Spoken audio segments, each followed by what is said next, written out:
Good morning, students. This is your today's worksheet. Let's try one. Okay, you have to write the answer. Name the line that divides the globe into the two parts.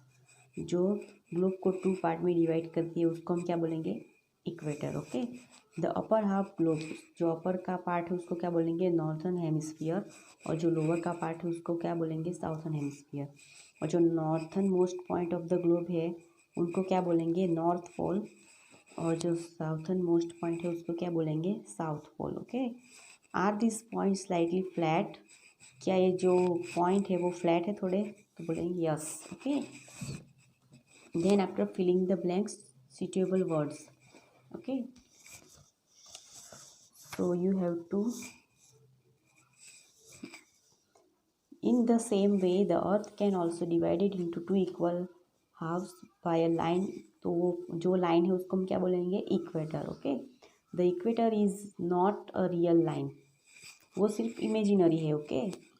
तो जो अर्थ into two equal parts, each half is called hemisphere. The upper half of the earth is called, जो upper का part है उसको क्या क्या बोलेंगे? Northern hemisphere. और जो लोअर का पार्ट है उसको हम क्या बोलेंगे? Northern hemisphere. Okay.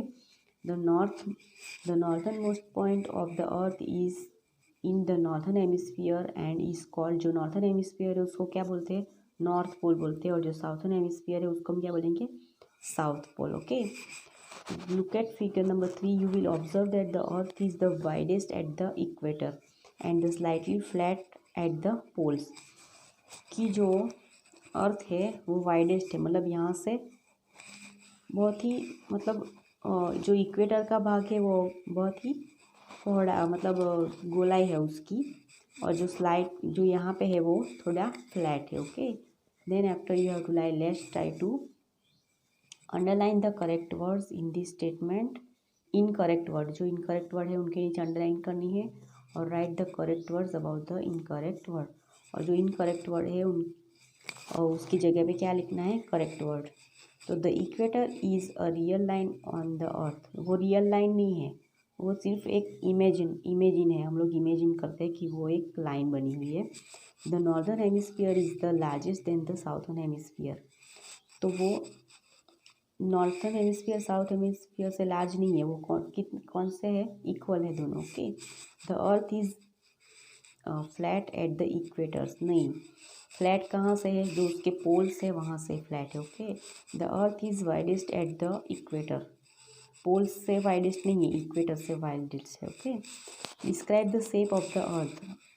Okay. Earth का शेप डिस्क्राइब करना है. The earth is spherical in shape. It is slightly flat at the poles. Okay, then after you have to आपको क्या करना है? कोई भी ऑब्जेक्ट लेनी है और उसको स्पिन करना है. और अपने आप जो स्पिन करके जो आपको आंसर है वो अपने आप लिखने हैं. Okay. Could you see a line running through can centre of the spinning bangle. आप एक बैंगल लो और इसको आप स्पिन करो कि आपको अंदर एक लाइन दिखती है कि नहीं. तो आपको यहाँ पे आंसर लिखना है. Then after did the line disappear when the bangle stop spinning. कि क्या जो बैंगल का जो स्पिनिंग है वो बंद हो जाता है तो आपको वो लाइन है वो गायब हो जाती है. तो आपको यहाँ पे आंसर लिखना है. वॉज द लाइन इमेजिनरी और रियल. कि ये जो लाइन है वो इमेजिनरी है या रियल है. तो आपको यहाँ पे आंसर लिखना है. Okay. Then after fill in the blanks. The earth moves from west to east. Okay. The sun seems to rise in the east and set in west. Okay. Then after answer the following questions. Okay. And you have to write this worksheet in your practice book. Okay.